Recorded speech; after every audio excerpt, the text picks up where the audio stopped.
బిడ్డలారా, ఒకప్పుడు మనకు తెలియదు అన్నా, మరి అట్లయితే మరి ఇప్పుడు మదర్ తెరిసా లాగా నేను బతకాలంటే కుదరదుగా, నాకు పెళ్ళి అయిపోయింది, పిల్లలు అయినారు, ఇప్పుడు మరి ఏం చేయాలి నేను?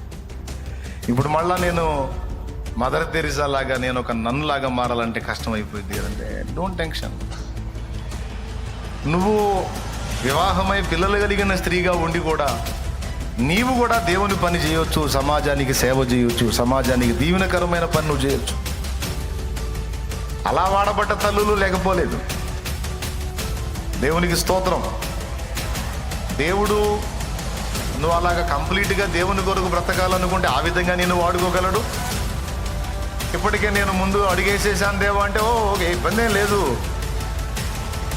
నేను నిన్ను కూడా వాడుకుంటాను. నీకు సమర్పణ ఉంటే, నీ హృదయంలో అంకిత భావం ఉండి నేను ఇతరులకు ఆశీర్వాద కారణంగా ఉండాలనే ఆ ఆరాటం నీకుంటే నిన్ను కూడా నేను వాడుకుంటాను అని నా దేవుడు అంటాడు. నిజంగా వాడుకుంటాడు కూడా. అయితే మన హృదయంలో ఆరాటం ఉండాలి, పోరాటాలు తట్టుకునే శక్తి ఉండాలి. దేవునికి స్తోత్రం.